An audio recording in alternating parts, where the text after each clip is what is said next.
जो ताज है वो भोलेनाथ के ऊपर, एकलिंगनाथ के ऊपर जो मेवाड़ का राजा जो है, वो परमेश्वर जी महाराज श्री एकलिंगनाथ जी हैं और 1500 वर्षों से परिवार उनके सेवक के रूप में सेवा देते हुए आया है। उनकी असीम कृपा जो है वो परिवार के ऊपर बनी हुई है।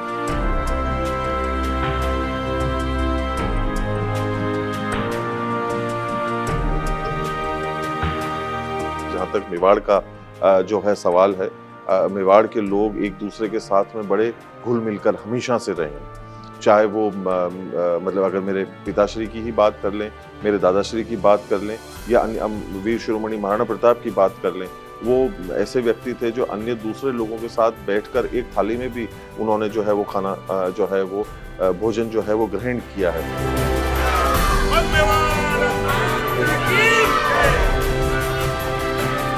जभी भी मैं कहीं गया तो एक मतलब वहाँ कहीं और मैंने पैर छूने की परंपरा को नहीं पाया। वो परंपरा केवल और केवल हमारे देश के अंदर मौजूद है। तो ये सारी चीज़ों को जीवंत अगर हम लोगों को रखना है तो कहीं न कहीं हमारे को संस्कृति से जुड़ा हुआ रहना जो है वो हमारे को ज़रूरी है। तो लोग अगर अपनी संस्कृति से जुड़ रहे हैं तो ये एक अच्छी बात है, जुड़ना चाहिए।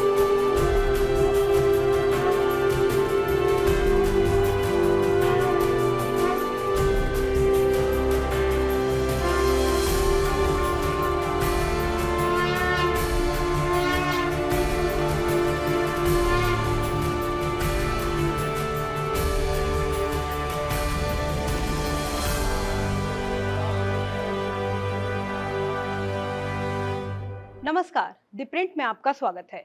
मैं हूं फाल्गुनी शर्मा और आज मेरे साथ मौजूद हैं मेवाड़ के 77वें संरक्षक डॉक्टर लक्ष्य राज सिंह। सर, आज के इस समारोह के लिए सबसे पहले तो हम आपको बहुत-बहुत बधाई देना चाहेंगे और मैं इसी सवाल से आपसे शुरुआत करना चाहूँगी कि आम तौर पे कहा जाता है कि ताज का जो भार होता है, उसे ढोना थोड़ा मुश्किल होता है। तो आप इस समय कैसा महसूस कर रहे हैं और आपकी क्या मनोदशा है? मैम अगर आप गौर से देखेंगे तो इस सर के ऊपर कोई ताज नहीं है और 1500 साल से ताज कभी रहा नहीं है। हमेशा से जो अ, मेवाड़ को अ, संजोए हुए जो लोग थे, वो हमेशा से सेवा करते हुए आए हैं। जो ताज है, वो भोलेनाथ के ऊपर, एकलिंगनाथ के ऊपर जो मेवाड़ का राजा जो है, वो परमेश्वर जी महाराज श्री एकलिंगनाथ जी हैं और 1500 वर्षों से परिवार उनके सेवक के रूप में सेवा देते हुए आया है। उनकी असीम कृपा जो है, वो परिवार के ऊपर बनी हुई है और ये एक वो परिवार है जो 1500 साल से एक खून, एक परिवार चलता हुआ आ रहा है।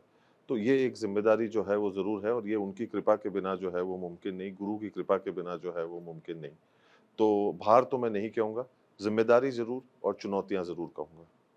तो क्या-क्या चुनौतियाँ सर बताइए? देखिए, जो नियम है मेवाड़ के, जो सोच है मेवाड़ की, जो नींव है मेवाड़ की, उसके ऊपर कायम रहना, चाहे परिस्थिति कुछ भी हो, हालात कुछ भी हो, हवाएँ कुछ भी हो, रुख कुछ भी हो, जो एक स्वाभिमान की जो एक सोच रहती है उसी के ऊपर जो है वो रहना और उसके ऊपर जो है वो काम करना, ये चुनौतियाँ ज़रूर रहती हैं क्योंकि हालात और परिस्थितियाँ बदलती रहती है, सोच जो है वो नहीं डगमगानी चाहिए और उसी के ऊपर कायम रहने का प्रयास रहता है। सर, इस 1500 साल पुराने इतिहास के साथ जो मतलब आप उसके एक हिस्टोरिकल एम्बेसडर हैं, तो हिस्ट्री के साथ जो आपका ऑर्गेनिक रिलेशन है, उसके बारे में आप क्या कहना चाहेंगे?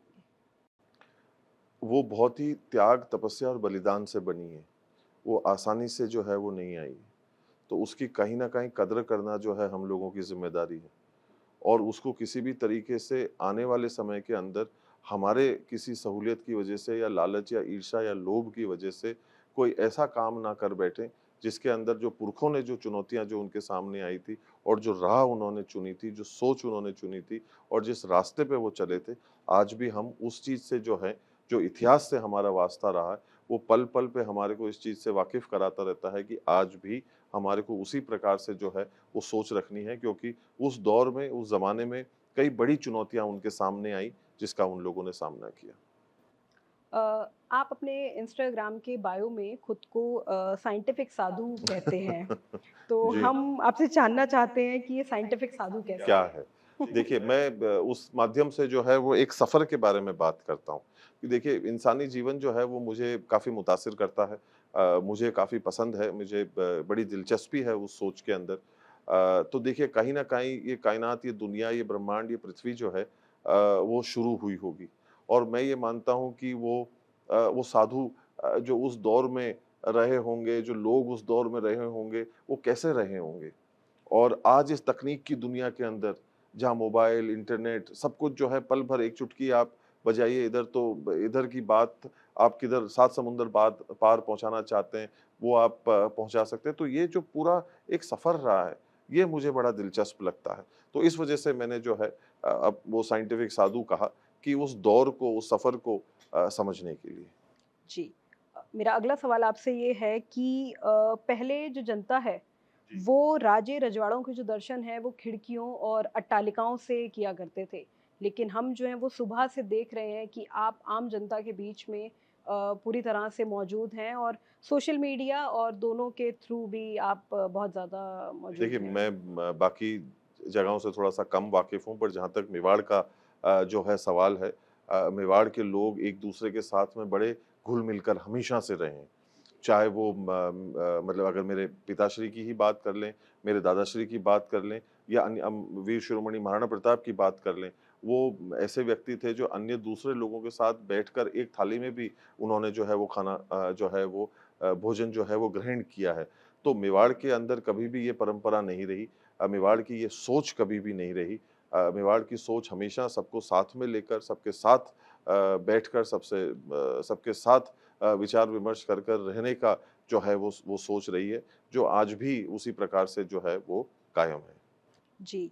सर मैं आपसे ये पूछना चाहूँगी कि देखिए इन दिनों जो पूरी दुनिया है उसमें मोनार्की, राजशाही और रजवाड़ों को लेकर ग्लैमर जो है वो दोबारा लौट रहा है। अच्छा। लोग इसको लेकर के थोड़ा प्राउड भी फ़ील कर रहे हैं और हमारे पड़ोसी देश जो है नेपाल, उसमें बहुत सारे एजिटेशंस हो रहे हैं। तो उस में आप क्या कहना चाहेंगे? एजिटेशंस के ऊपर तो मेरे को कोई ज़्यादा जानकारी है नहीं, तो उसके ऊपर मैं कोई टिप्पणी करूँगा नहीं, जिस चीज़ के जो चीज़ मेरे संज्ञान में नहीं। पर देखिए, ये अगर किसी चीज़ को एक अनुशासनित बनाने के लिए, प्रेरित करने के लिए, एक अच्छे मर्यादित दायरे में चलने के लिए अगर किसी को प्रेरित करती है, तो ये हमारे को खुशी है क्योंकि ये एक अनुशासन से बंधी हुई सोच है और उसी से चलती है। परंपराएँ क्या है? एक अनुशासन है, एक गरिमा है, एक संस्कृति को ज़िंदा रखने का एक तरीका है, एक तौर है। और देखिए जो थोड़े बहुत देश में इस दुनिया के अंदर घूमा हूँ जभी भी मैं कहीं गया तो एक मतलब वहाँ कहीं और मैंने पैर छूने की परंपरा को नहीं पाया। वो परंपरा केवल और केवल हमारे देश के अंदर मौजूद है। तो ये सारी चीज़ों को जीवंत अगर हम लोगों को रखना है तो कहीं न कहीं हमारे को संस्कृति से जुड़ा हुआ रहना जो है वो हमारे को ज़रूरी है। तो लोग अगर अपनी संस्कृति से जुड़ रहे हैं तो ये एक अच्छी बात है, जुड़ना चाहिए।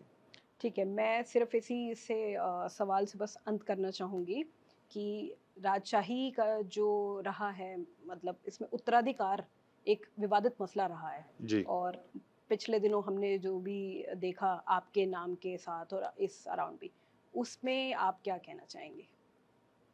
नहीं, मैं क्या कहना चाहूँगा देखिए आज मैं ये कहना चाहता हूँ कि खुशी इस बात की है कि पूरी सृष्टि जो जैसे हमने संस्कृति की बात इससे पहले करी मैं उसी बात को आगे बढ़ाऊँगा और ये कहूँगा कि पूरी सृष्टि जो है कहीं न कहीं गुरु के अंदर समाई हुई है। तो जब गुरु का आशीर्वाद मिलता है, जब गुरु का साथ मिलता है तो खुशी होती है, एक ज़िम्मेदारी मिलती है और मैं उम्मीद करता हूँ और मैं ये हमारे शास्त्रों में लिखा है कि अगर साक्षात भगवान हमारे सामने उपस्थित हों, हमारे माता-पिता उसी क्रम में हमारे सामने उपस्थित हों और गुरु भी अगर हमारे सामने उसी क्रम में अगर उपस्थित हो, तो निसंकोच ये पगड़ी, ये सर सबसे पहले हमारे गुरु के चरणों में जाकर झुकना चाहिए। तो जो गुरु करता है, वो अच्छे के लिए करता है और हम सब लोगों को जो है, जो एक गुरु के द्वारा दे निर्देश, एक आदेश, एक सोच, एक बात जो है वो दी गई है, हमारे को उसके ऊपर जो है विचार करना चाहिए और बल्कि उस विचार से हमारे को उन पदचिन्हों के ऊपर चलने का प्रयास करना चाहिए।